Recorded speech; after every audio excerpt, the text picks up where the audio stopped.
Soy la doctora Rosario Pita. Bienvenidos a este 7º Congreso en Ciencia Sanitaria. Quiero dar las gracias al comité por haberme invitado un año más. Dicho esto, voy a hablarles de un tema relevante, importante, como son las alteraciones del lenguaje y comunicación en el paciente geriátrico. Aquí tenemos la diapositiva donde vamos a abordar todo el tema de la comunicación y del lenguaje. Bien, una pequeña introducción. Sabemos que el envejecimiento de la población es uno de los fenómenos de mayor impacto del siglo XXI. En España, el envejecimiento se ha desarrollado de una forma muy acelerada por el significativo incremento de la longevidad. Bien, dicho esto, la comunicación diremos que es muy importante para entender las necesidades de una persona. A medida que van pasando los años, nuestra capacidad de comunicación con otros se va reduciendo. Con el envejecimiento normal, hablamos de un envejecimiento normal, llegan diversos problemas de salud que van dificultando el entendimiento y afectando la audición y a la vista. Todo esto puede crear diferentes barreras comunicativas.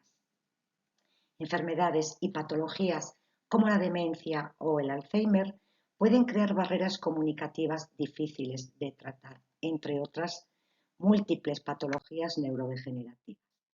Los objetivos de este trabajo son determinar qué es lo que dificulta la comunicación en pacientes mayores, qué consecuencias tiene una comunicación ineficaz, cuál es la magnitud del problema, prevenir. Hablamos de prevención de habilidades comunicativas y determinar qué estrategias tenemos para una comunicación eficaz. Bien, para ello hemos utilizado una estrategia de búsqueda bibliográfica con estas palabras clave y los límites como lo pueden ver ustedes ahí. Bien, desde el año 2010 al 2022 es el periodo que hemos hecho esta búsqueda y hemos seleccionado 18 artículos. Aquí tienen el número de artículos. Vamos a definir la comunicación. Según la Real Academia de la Lengua, definimos la comunicación como trato, correspondencia entre dos o más personas, transmisión de señales mediante un código común al emisor y al receptor. Los elementos fundamentales comunicativos son el emisor, el receptor, el mensaje, el canal y el código. En el acto comunicativo hay que reconvertir lo implícito en explícito, leer los sentimientos que tratamos de expresar y los que expresan las otras personas. Sentimientos que están ahí sin haber sido drenados tal vez nunca. Solo desde aquí podemos entender la base de la comunicación, descifrar los mensajes de quien los está diciendo o queriendo decir algo a otros, sabiendo diferenciar lo que se nos dice de lo que está sintiendo la otra persona cuando se comunica. Vamos a hablar de trastornos comunicativos asociados a una vejez normal. Bien, los mayores que presentan un envejecimiento normal presentan estos síntomas: una anomia por dificultad de acceso al léxico, dificultades comprensivas de oraciones o textos complejos, problemas para la estructura de un discurso, dificultad para describir un tema y también para encontrar nuevas palabras, dificultades en la memoria y en la velocidad de procesamiento y dificultades para comprender significados múltiples. La diferencia principal entre los trastornos del lenguaje en adultos mayores es según el aspecto de la comunicación que se ve afectada. En las patologías neurológicas, por ejemplo, puede ser de 3 tipos: trastorno del lenguaje receptivo, trastorno del lenguaje expresivo y mixtos. Vamos a ver las patologías asociadas a trastornos comunicativos. Hay varias, y entre estas vamos a destacar la disfasia, la disartria, la afasia y la apraxia verbal. ¿Cuáles son las consecuencias de una comunicación ineficaz? Bien, pues estas son un aislamiento progresivo, mayor soledad, pérdida de autoestima y depresión. Existen unos factores de protección en personas mayores asociados a la reserva cognitiva. Entonces, estos podemos objetivarlos en ser más joven, tener un trabajo que implique el uso del lenguaje, actividades de ocio que impliquen lenguaje, lectura, el bilingüismo, actividad física regular y vivir en un medio urbano.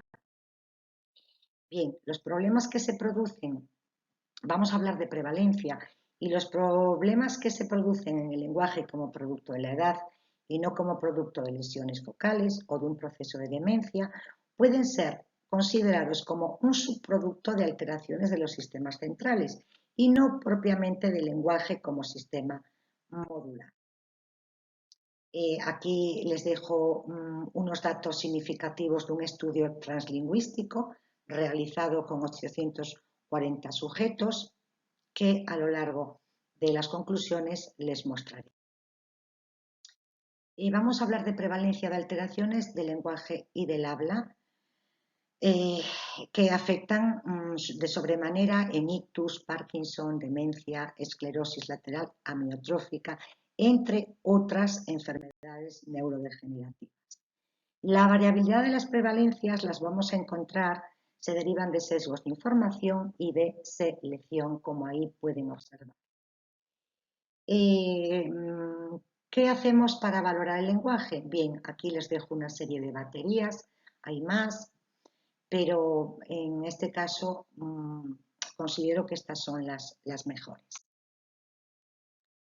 ¿Cuáles son las limitaciones que afectan a los cuestionarios de evaluación? Bien, que son muy largos y en ocasiones requieren mucho tiempo para ser administrados. Son insuficientes para la evaluación del lenguaje y la comunicación y no existe una prueba específica para valorar el lenguaje y comunicación, sino que hay que recurrir a varias.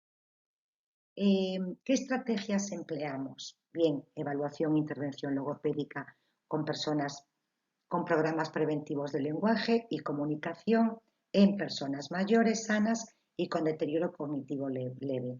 Desde los centros geriátricos, hospitales y atención primaria debemos establecer planes de tratamiento centrados en la persona, constituidos desde una valoración geriátrica integral, mantener, paliar y o compensar las capacidades lingüísticas del paciente, formar a los profesionales sociosanitarios, familiares y o cuidadores para eliminar barreras comunicativas y cómo deben proceder ante estas.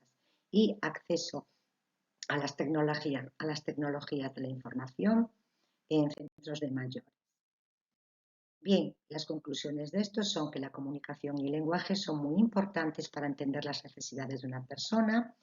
Con el envejecimiento llegan diversos problemas de salud que crean barreras comunicativas.